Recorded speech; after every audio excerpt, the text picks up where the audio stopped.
Well-known comedian John Crist just defended a major megachurch pastor for what I would call some very questionable behavior. But the question is, was he right in defending him? Was he wrong? Or is the answer somewhere in between? And we're going to listen to that conversation today. I'm going to react to it. We're going to talk about it together and try to find out what parts of this were helpful, what parts might be hurtful, and to really start asking the question, when does Christian culture, Christian call out culture, accountability culture, rebuke culture, church discipline culture, when does it become too cynical and critical versus when is it necessary? And when is it warranted? But let's go ahead and let's jump in real quick. Let's listen together to what John had to say and what he's talking about, what he's defending this pastor for on his Net Positive podcast. It says, meet the pastor. Please observe the following. No photos with pastor. Time constraints. No handshakes or hugs. Wellness. Pastor is unable to receive any items at this time. And whoever posted this is here to crush this. Yep. All right. So the thing that we got right now that we're reacting to, it is a sign for what looks like a book meet and greet type thing. Okay. So you get this pastor at their own church doing a meet and greet, and here are the posted rules. This isn't just somebody saying this. The posted rules on a sign say, hey, don't shake the pastor's hand. Don't give him a hug. Don't try to take a photo.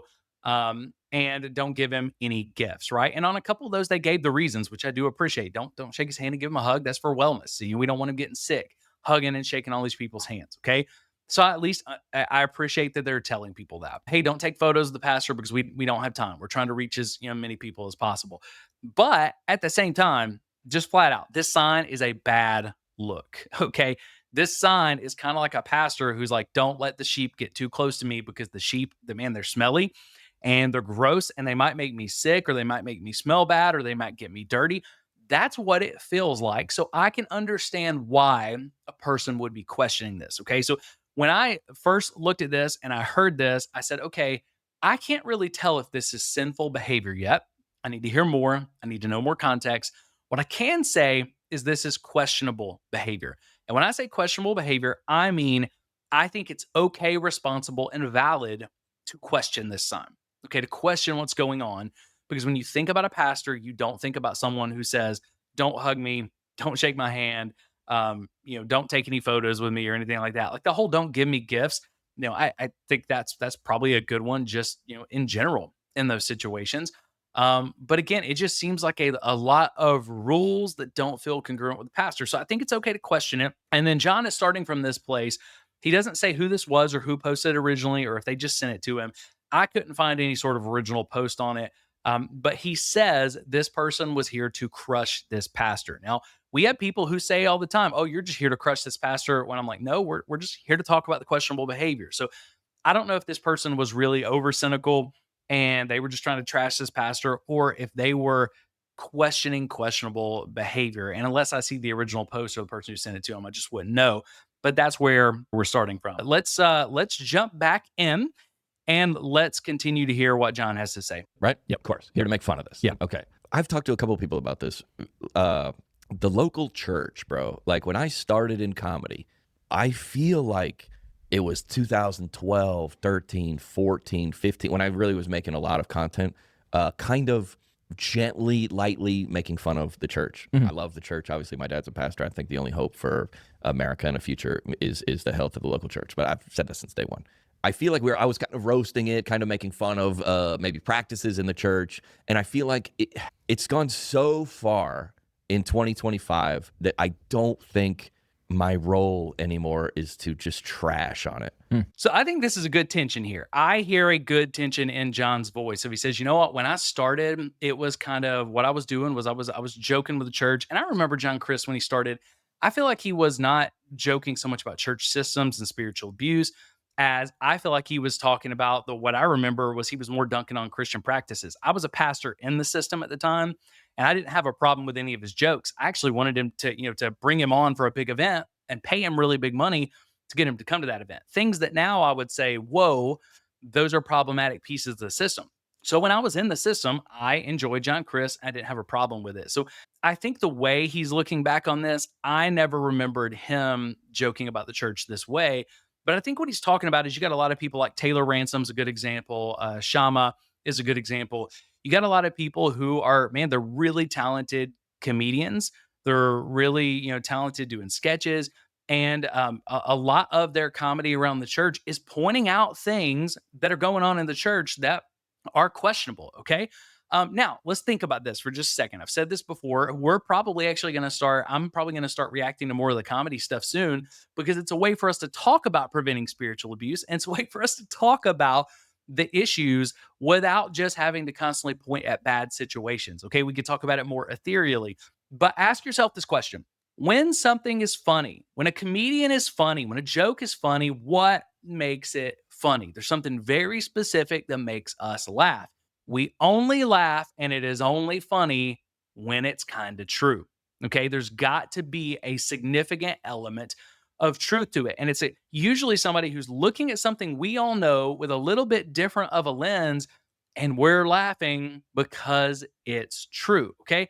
When somebody's making jokes and maybe the idea is funny and it's way out there, but we can't see ourselves in it. We can't see our world in it. It's not funny. Okay. So the reality is when you got people like Taylor Ransom, you got people like Shama, you've even got people like John, when they make jokes about the church, the only reason it is popular for for people to, using his words, trash on the church with their comedy, the only reason why it's popular for people to trash on the church with their comedy is because there is a significant audience that says, you know what, that's funny because it's true. So when they're talking about these systems, they're talking about these things, there is enough people who are looking at this and going, oh, that's true. I've seen that. I've experienced that, that make it funny. And just like John back in the day, I would say the majority of their audiences, and I would be willing to bet this. I haven't seen their analytics, but if I could, I'd probably bet a mortgage payment on it. I bet Taylor and Shama and other comedians like them, the majority of their audience are actually Christians, church going Christians. And it's funny because it's true.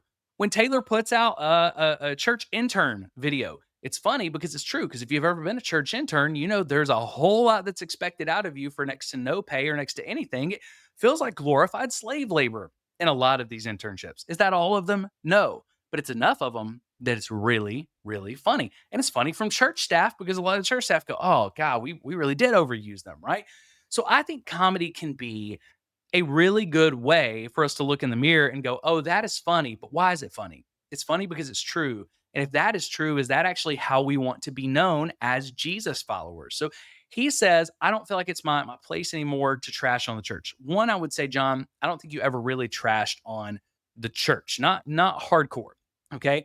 Also, I appreciate if your conviction is you don't feel like it's your place to trash on the church anymore. I totally get that. I probably wouldn't talk about things like this and would talk about other things. But I think it's also important to say other people aren't wrong just because they're doing what you're calling trashing on the church. Because again, comedy has a way of revealing something that is hard to see in other places. I can call something out, and people get mad at me and call me Satan. Taylor Ransom can call it out, or John, you can call it out, and people will laugh at it. And then they have to ask the question, why am I laughing? So I think he's talking mainly about comedians here. But this feels kind of like he's looking at this broader culture as well of content creators and people who are calling things out with the church. And John would probably look at me and say, Jeff, you and Church Disrupted, y'all just trash the church. I would disagree. I don't think we just trash the church. I think we have good, solid conversations about spiritual abuse, how to stop it, how to help people heal, and the systems that cause spiritual abuse and how we can stop those. But it's uncomfortable, just like at times the jokes are uncomfortable. So I appreciate the tension here, though. I appreciate that John is wrestling with, I don't know if I feel called to go this direction anymore.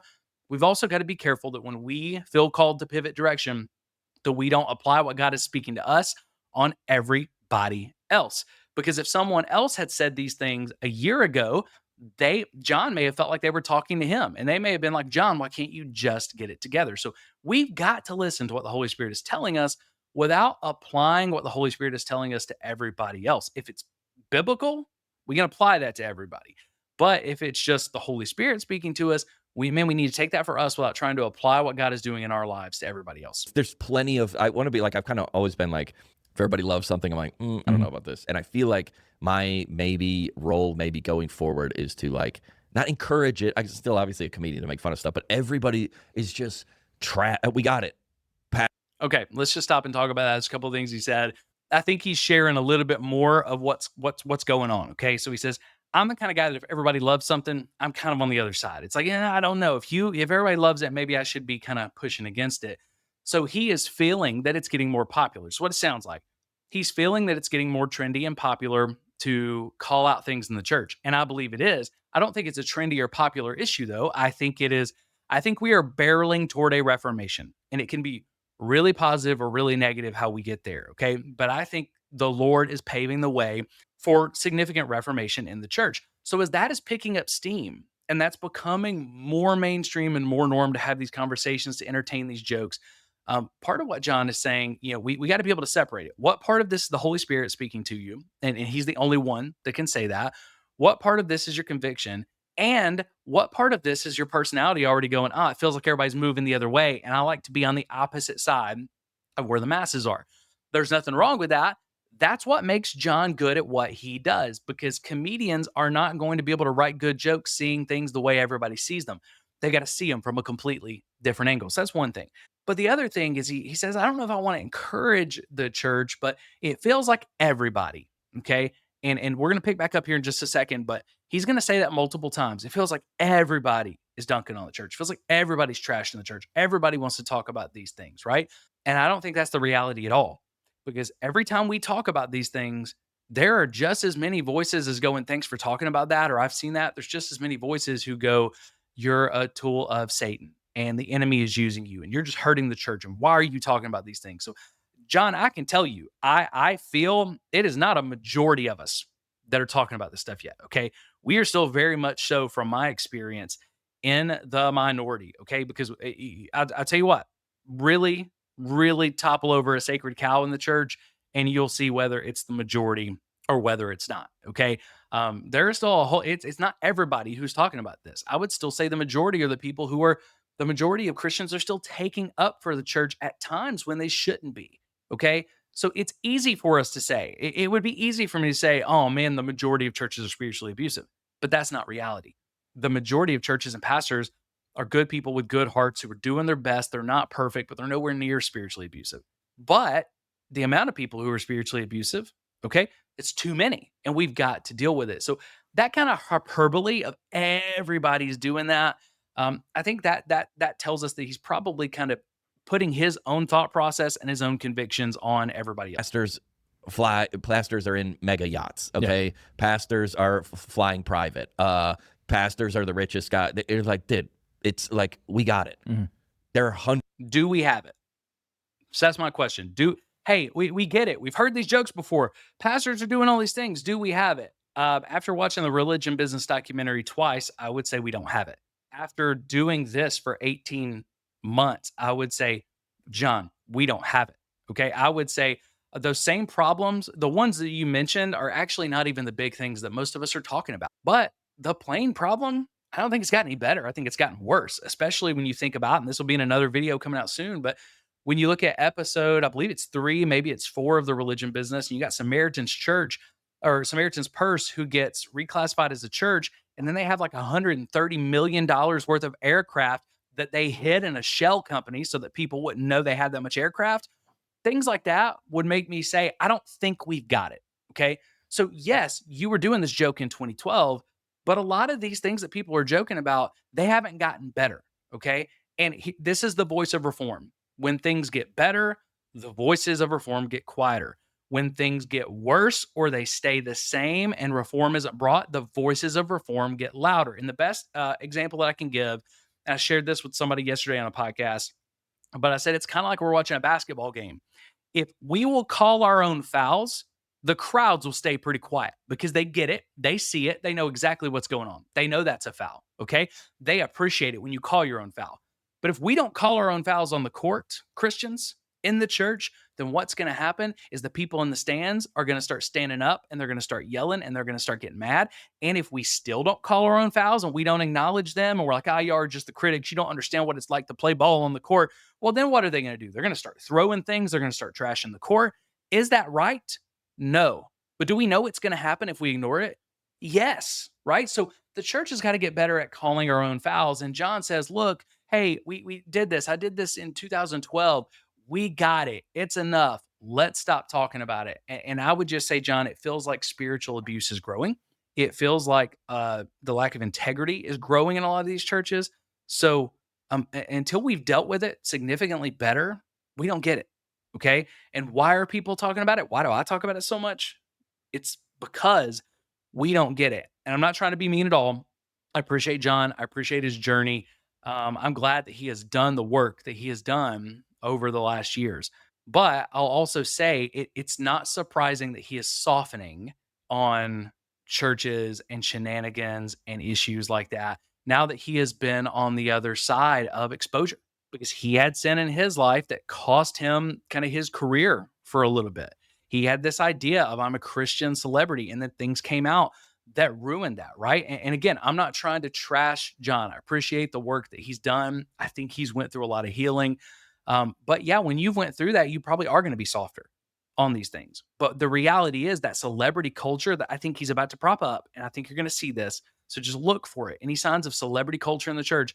I think that celebrity culture is a big part of what led to, man, the issues, that your sin that hurt you and others so bad. And I think it's a big part of what leads to these other things. So the person who's asking this question about the sign, I think they're actually questioning the dangers of celebrity culture in the church. Hundreds of thousands of churches and pastors that are humbly serving their communities. Yeah. And I just am not on board with it. Just complete. I started like making fun of stuff.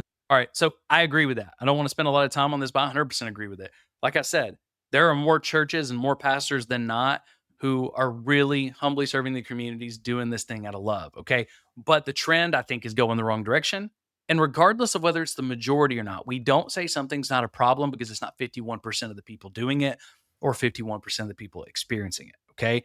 If it's just as little as 10%, and I think it's a lot higher than that, but if it's as little as 10%, we got problems. Okay. We got to address this because people matter.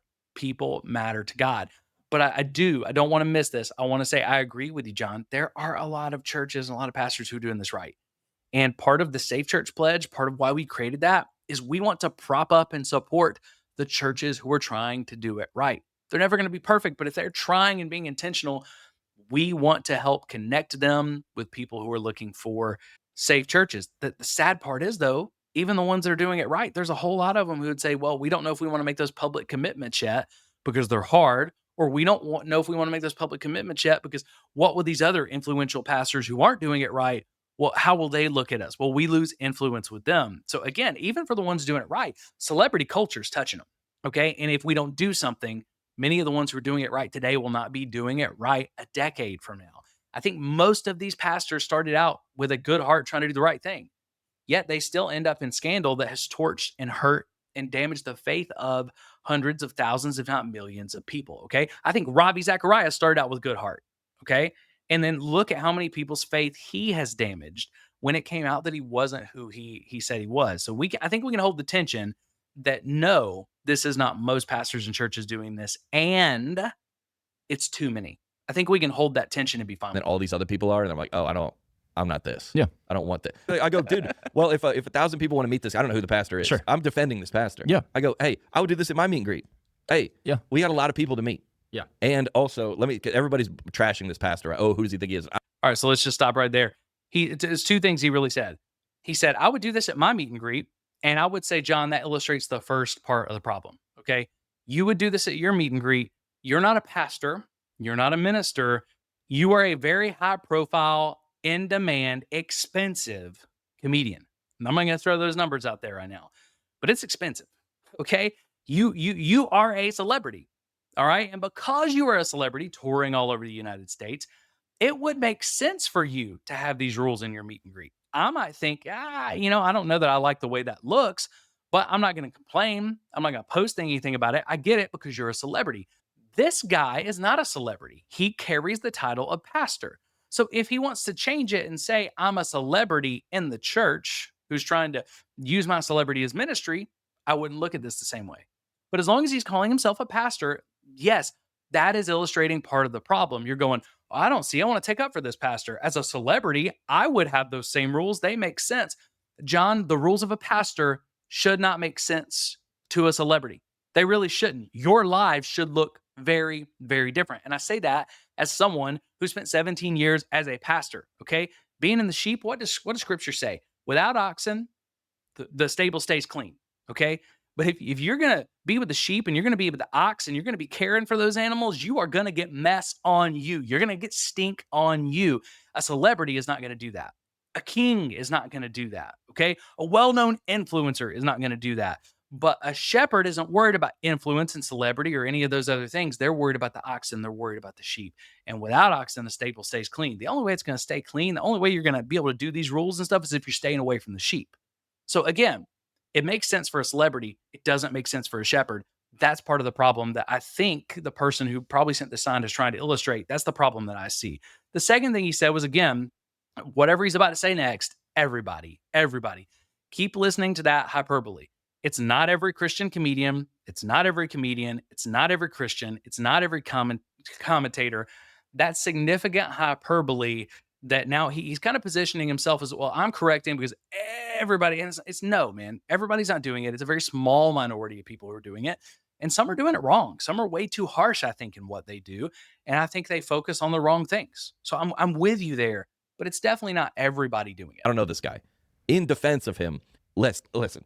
You ever read that story about how, and this guy's not Jesus, obviously, but Jesus, you ever read that story about Jesus was teaching or talking to his people in a home? It was so packed. You know the story? Through the roof? Through the roof. Yeah. Two of his buddies, he was so sick. Two of his buddies, like, we have to meet Jesus so bad. I'm not comparing this pastor to Jesus. They cut a hole in the roof and lowered him down. Yeah. You don't think during Jesus' time, all those people around him were like, no, you can't get to it. They had to have. Yeah. If they were going to that extent to get to Jesus, the disciples would have been crushed in 2025. Okay. I do have a problem with this. I don't think John's trying to be malicious at all, right? But again, he's a celebrity. He's not a pastor. He's a celebrity, comedian. He's not a teacher. So we've always got to be looking at this. I don't really have a problem when a celebrity comedian gets the Bible wrong. Okay. They're going to get the Bible wrong a lot. But when you look at this passage, you can find this in Matthew, Mark, and Luke. It's in all three. The paralytic being let down on the mat by his friends. Okay. There is zero indication that I can see in any of the context, the history, or the content in the text itself. Okay. There's zero indication that they couldn't get through because the disciples told them, no, we got to get out of here at a certain time, and we had to cut off the line. Okay. There's zero indication that Jesus had any problem with that. The indication is there were so many people trying to get to Jesus to be healed that there was no room. And a lot of people realized on the outside, just like these people, there's no way we're going to get to Jesus. Man, we'd be here for days. There's no way we're going to get to Jesus. He can't heal everybody. So these guys, these friends find another way in. They find a way to circumvent the crowd and get them to Jesus. But is Jesus upset? Guys, we got to go. I put up a sign. The disciples put up a sign, right? Hey, man, we can't have people just destroying the roof. Jesus didn't say any of that. Jesus overlooked the destruction of property. Jesus overlooked all of that, and he said, man, look at your faith. Look at this faith. And he healed the man. Okay? So remember, the kingdom turns worldly ideas and worldly knowledge and worldly principles on its head. Okay? So the worldly way to look at this is, I get this as a comedian. And it's okay, John. I understand why you get it. I get this as a comedian, right? Like, we got to get out somewhere. And even Jesus' disciples, wouldn't they have gotten crushed? No, because that passage, that story, that whole interaction was teaching us to flip worldly principles on their head. And in the kingdom, man, in the kingdom with kingdom faith, you do whatever it takes to get somebody at the feet of Jesus, right? Because if you can get at the feet of Jesus, Jesus is never going to tell you there's not enough time. Jesus is never going to tell you he can't touch you because you're unclean. Jesus is going to say your faith has made you well. That's what Jesus is going to say, right? So I struggle with this. Again, I'm not mad at John. I get it. He's not a Bible teacher. This is a bad biblical conflation, though. The disciples wouldn't have gotten crushed by other people today, But if the disciples had done anything like this sign, they would have gotten crushed by Jesus. Okay, when you look, Jesus was the first one to correct the disciples when they started thinking this way. So we just got to be careful, man. We can take the Bible and use it to just prop up the way we think and not use it correctly. For saying, no, oh, I thought this was Jesus. I thought you meet up. Yeah, there's too many people. We're not going to be able to get to dinner if you keep blocking this doorway. Get out of it. They had to have. Yeah. Based on the size of the crowds that were following him, They didn't have to because they did have to cut it off at some point, but there's no concept of we got to get to dinner, so we just put a place in the line and told people they can't do that, or we told people they got to hurry up. Don't touch Jesus. He'll touch you if you need to. None of that's in the passage. had to have. I'm just saying, in the defense of this pastor, the sign is a tricky look. And I'm glad that he brought that up. Okay, even though we're not going to agree on this, and he's defending this pastor, I'm not trashing this pastor. I'm saying, hey, I'm concerned about this. This is questionable behavior. We need to look at this, but I'm not trashing the pastor. Okay, but I understand he feels like too many people are. But yes, I do agree. I think we can all agree that sign from a pastor is a very tricky look, and it's a worse look with a pastor. You probably wouldn't think twice about it with a celebrity, but you will with a pastor. The sign didn't come from nowhere. A lot of people, You know yeah, what I that's mean? what Like I'm saying. the sign came because this was these were problems. Everybody wanted to take a picture. Everybody wanted to bring him a gift. Everybody wanted Yeah. a handshake and hug. He was getting sick. Yeah, now you probably shouldn't make this sign. You should probably just communicate that, or maybe do a better job of. But How many people do you think are at this church? I looked it up. How many? All right, so let's just stop. There is probably a reason for this, okay? We've seen this recently when Tyler Oliveira actually went to Joel Osteen's church, and he was going through the book signing. He almost didn't make it through. They had all these rules and everything else. They weren't really worried, I don't think, about Joel getting sick. Okay, they were worried about getting people through the line. But what they told him was they said, hey, don't do any shenanigans. Don't ask any questions. Don't try to take a photo because we got to get Joel out of here. The reason was we want to sign as many books as possible because that sells books. That makes us look good. We want to sell as many books as possible, but we got to get Joel out because Joel's got something that he wants to do. Okay, that's very practically the reason for it. That's probably the reason here. When this person is older, Pastor Jeffress that we're going to talk about, he is older, but he's also traveling around doing stuff all the time. And he wouldn't be doing that level of travel if he was worried a ton about sickness and everything else. So the idea of not shaking hands and stuff may be a part of this, but I don't think it's all of it. Because if someone's getting close enough to you for you to sign their book, if they sneeze or do anything else, that's getting on you. You're going to be touching the same table and everything else where you're signing those books, where you're going to have those germs. Okay, so sick people are still going to get you sick at that proximity, right? So I think they're giving them a little bit too much benefit of the doubt. That could have played a role in it. I don't think it's everything with this. Okay. Now maybe there is a history of sickness that I don't know about, but just looking at it in a vacuum, it doesn't feel like that's playing as big of a role as they think. How many members of I this would church? guess it's First Baptist I don't Church know. Dallas. I would guess I this hope is big. probably I mean, if it's small, that would be a problem. 10,000 people. How many? 16,000. What do you mean? He's also you got some rules. one of Fox News' main contributors. Yeah. Who is it? His name is Dr. Robert Jeffress. All right, so this is First Baptist Houston, 16,000 members. This guy is an author, so he's written a lot of books. He's a speaker. He's a radio show host, kind of a national radio show, I believe. He's on Fox News a lot. He's an in-demand speaker. So like I said, this guy's traveling. He's doing a lot. His voice is in a lot of places. And I will just say, 17 years in local church ministry, if my voice is in all those places, I'm not pastoring my church. I may be, to a degree, overseeing my church. I may be the administrator or the CEO of my church. I may just be the face of my church. But if I'm doing all of those things all of the other time, and I've got 16,000 people that I'm responsible for making sure they're shepherded and discipled, I am not really doing that shepherding anymore. I basically outsource that to other people to, again, be the face or just call the big shots. And this brings us to, again, big isn't bad. How big is too big? I always say a church is too big when you can't effectively disciple people anymore and you can't effectively pastor people anymore. So maybe they've got a system that effectively pastors people. I'm not saying this church is in the wrong, but I'm saying at 16,000 people, just calling this guy like the senior pastor and stuff, he's really not a senior pastor anymore. He's a CEO. He's a CEO or he's the main teacher. He's one of those two things. Now, if you called him, I just want you to think about this. If you said, this guy's all over, Fox News, he's on the radio, he's got these books. If you said, this is our in-house celebrity author and teacher, that sign wouldn't bother people, okay? If you think about John Maxwell is on the teaching team at Christ Fellowship Church, okay? John Maxwell is not a teaching pastor. Even if they called him a teaching pastor, he's not pastoring people at Christ Fellowship Church. What he is he's a speaker and author and teacher in residence. That's what he is. People will get in line, they'll get their book signed, they'll do all that, but they're not going to expect out of John Maxwell what they expect out of their pastor because John's not a pastor. So a big part of this in the church world, I think this is a conversation we got to have. If we want to have these big churches, people want to fight for these big churches, I think we've got to stop calling everybody on church staff a pastor, okay? Because the senior pastor of these big churches is rarely ever a pastor in gifting or in action. They're a CEO, they're a teacher, or they're both. That's usually what they are. If we don't want to call them a CEO because it sounds too businessy, by the way, if it sounds too businessy, it's probably because there's a lot of business principles that we morphed into the church and that's becoming a problem. But call them the executive director.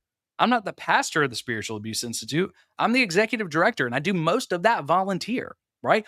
Call it what it is. If we would call it what it is, we wouldn't have so many of these problems. Because when people do things unbecoming of a pastor and they're not a pastor, we understand why. When they call themselves a pastor, we expect them to act like a pastor.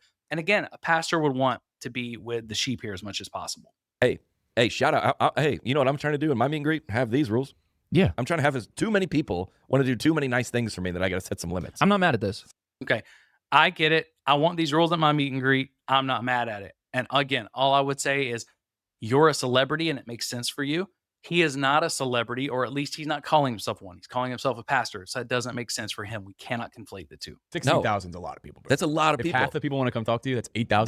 There was some like documentary that was like, we're exposing the church. Remember they wanted to come on the pod? Yeah. And I was like, no. Also, exposing pastors on private jets. I did that joke in 2014. So I'm pretty positive he's talking about the religion business. And you guys know we've been covering that a lot. We've talked to those guys a lot. They're not exposing the church. They're exposing corruption in the church and legal loopholes in the church. I've had them reach out to me. That's usually how they reach out. I would bet that's how they reached out here. Okay. Do they talk about private jets and planes, what he's talking about? Yes. They also talk about a lot more than that. So again, John goes back to this. Bro, I did that joke in 2017. I did that joke in 2012. That's over. Okay, well, I think, again, there's a false conflation. Because, John, the first thing you got to realize is when you're looking at like the documentary or you're looking at someone like us, we're not talking about comedians anymore. We're not doing this as a joke. We're doing this for reform. We're doing this to protect people from spiritual abuse. So I'm just going to speak for me. We're doing this to protect people from spiritual abuse, to limit spiritual abuse in the church, to protect people, to help people heal, okay? So I don't give a crap what joke you did in 2012. You do because you're a comedian. So you're looking at part of this is, again, looking at the Taylor Ransoms, the Shamas, you go, oh man, they're doing the jokes I did from 2012. Well, obviously they're doing those jokes and it's still hitting because it's still true and it's still a problem, which illustrates an issue. But for those of us that are not comedians that are doing this, nobody's doing this because it's a joke. Nobody's trying to copy your joke. I think that minimizes this conversation that is needed about reformation.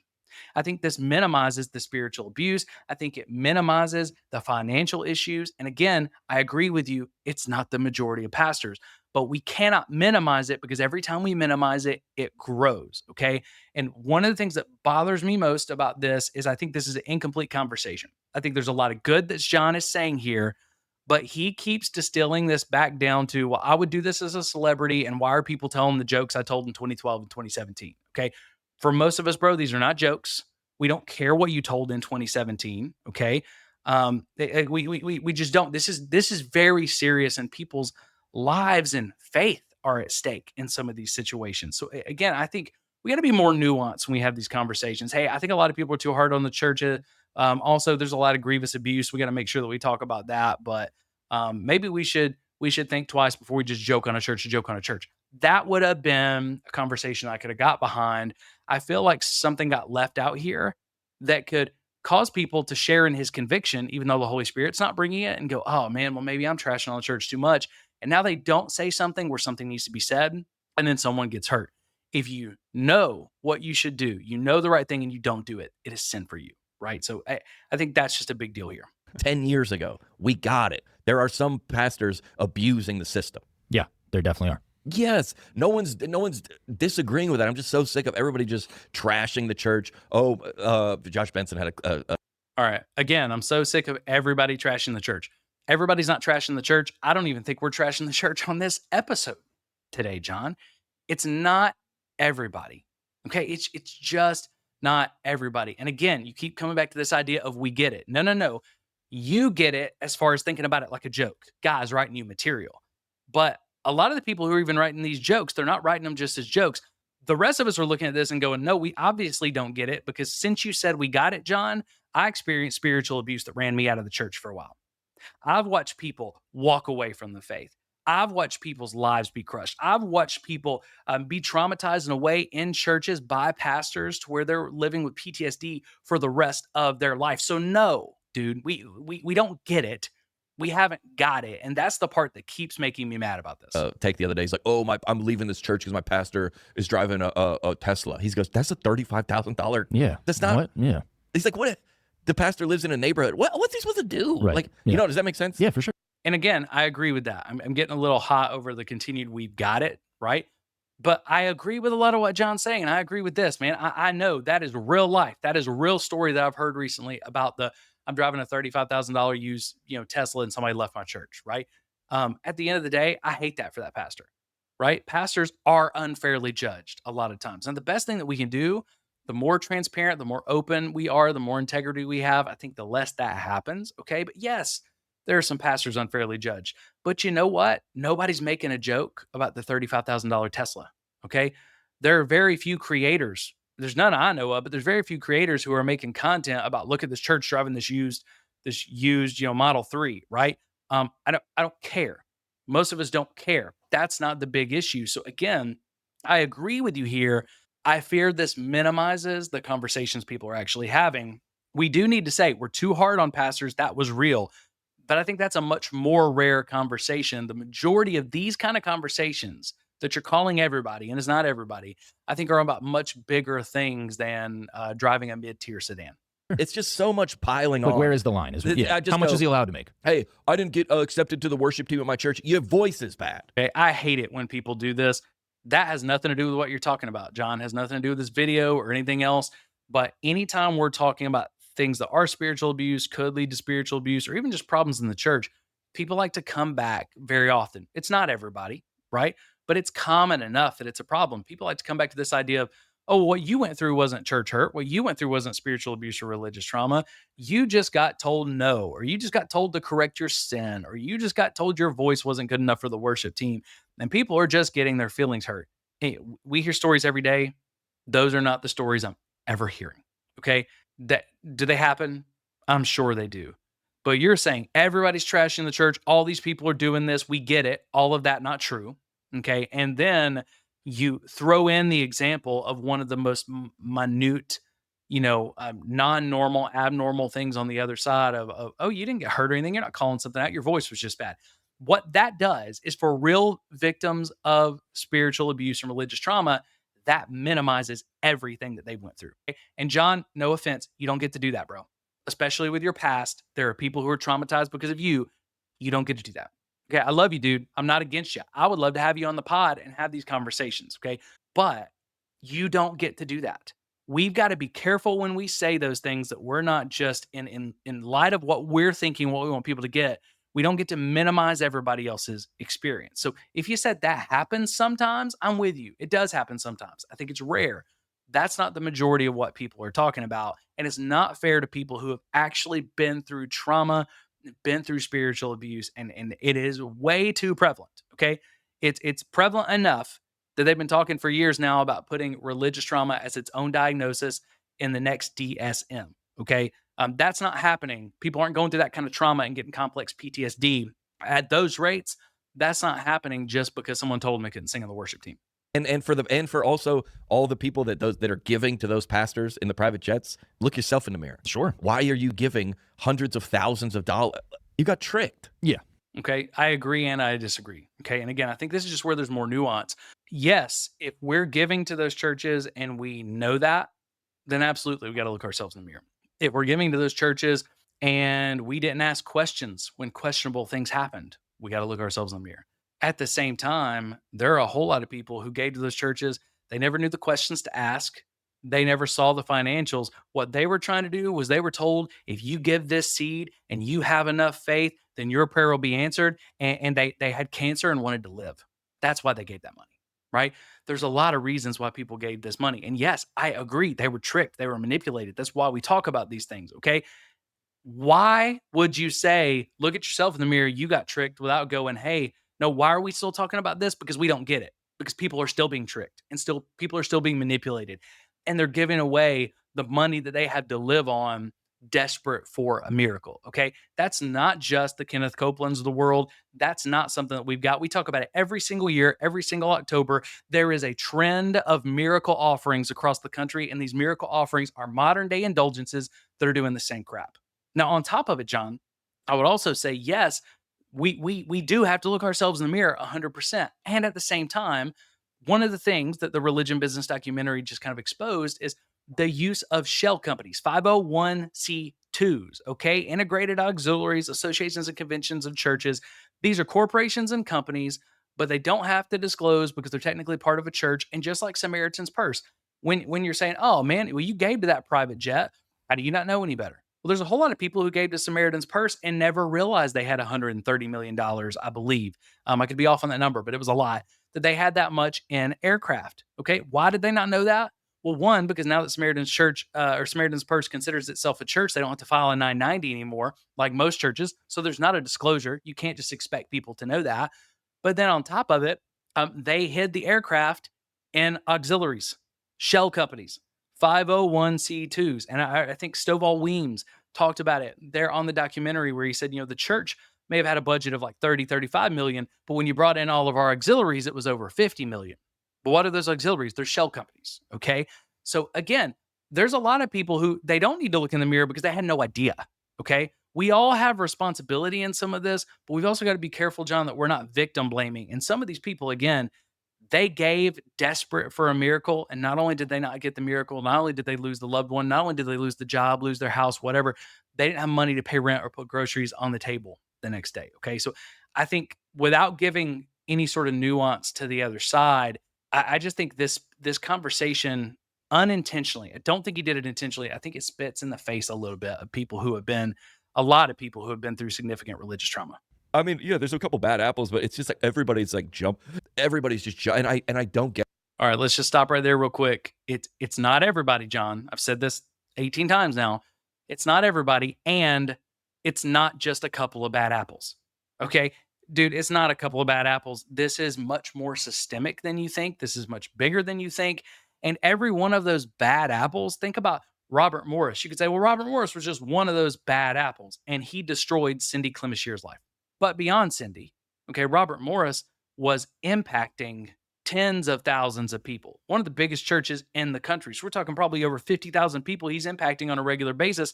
That's not counting his books or anything else. Okay. So when it comes out that he's not who we thought he was, and he has this huge disqualifying sin, and his elders, some of them have been hiding it, and the system's been covering it up, right? That's not just one bad apple that one person ate. That is one bad apple who negatively impacted the faith and lives of over 50,000 people and destroyed one person's life. Now, here's what I can tell you. If Walmart sells one bad apple, someone eats it, they get sick, and they pass away. Guess what we're going to have? We're going to have a recall on apples across the country or apples across multiple states. They're going to recall probably 500,000 apples. And you're going to say, somebody could say, well, it's just one bad apple. One bad apple, and someone didn't make it because they ate that apple.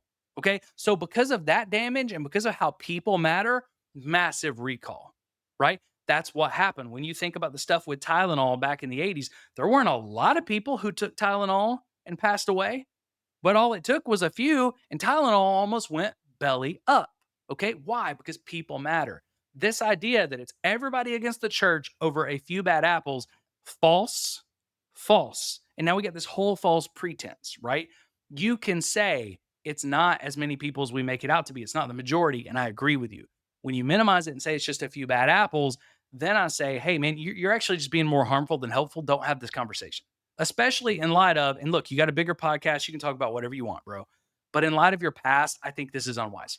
I think it's unwise, and it really runs the risk of unintentionally hurting people who don't need to be hurt and you don't want to hurt. You just got to be more careful with the words that you speak because this isn't a comedy bit, right? So again, there's people. He's great at comedy. He's a good podcaster. He's a better podcaster than I am. This is not a conversation he was prepared to have well. Rather that they're here because they love the church. Yeah. But they're here to tear it down. That's, I think, the major difference, as you were talking about, like how you were doing this early days and then have kind of faded away and are feeling the other way now. Yeah. The other people, a lot of the other people, not all of them, who have jumped in on the joking. Yeah. I do appreciate that. I appreciate, his producer or whatever going, hey, it's not all of them. It's just a lot of people. I appreciate that. Are not joking. They're not joking. They're here to tear it down. They're here to tear it down. It's like, in your Yeah. friend group, we can Yeah. call each other names. Yeah. You can't come in and call us names. No. You know what I mean? And then the people calling names. Okay. Yeah. So there's a couple of things here.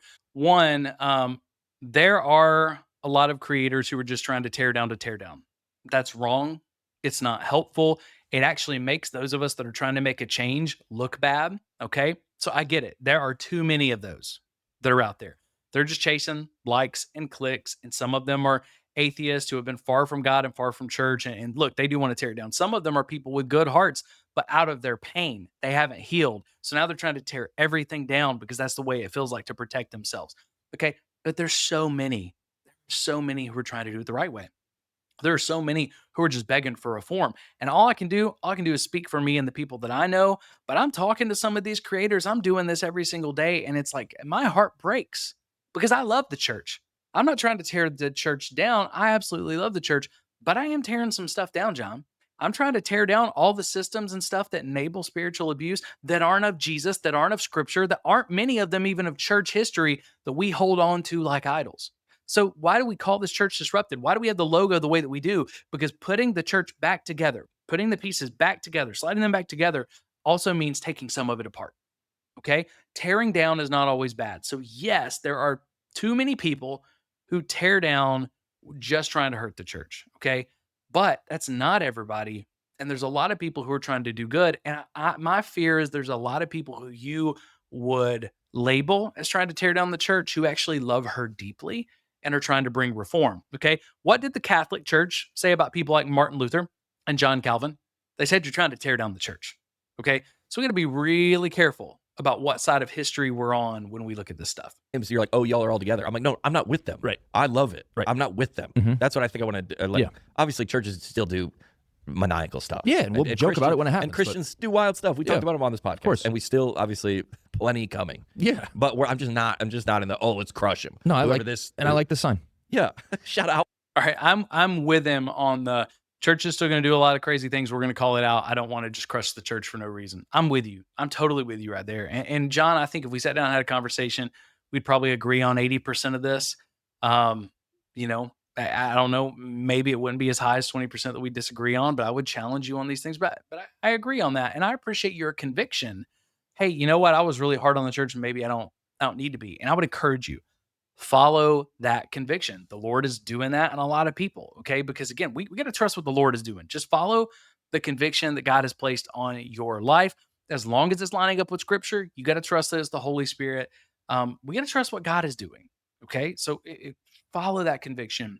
Do that. Okay. And now I do hate the fact they're like, I like this sign. Again, I understand why they like this sign coming from a pastoral perspective and coming from what is a pastor scripturally, what is an elder supposed to be.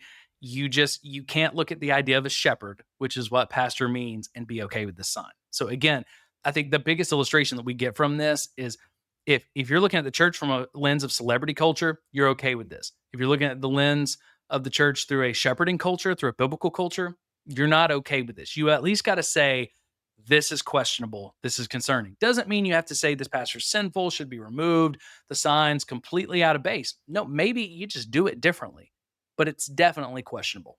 This is well done. They even explain why. How often do signs have rules on them and then explain the rule? No, but listen, the pastor, to his credit, let's defend him more. He's trying to meet people. He is. He's seeing his community.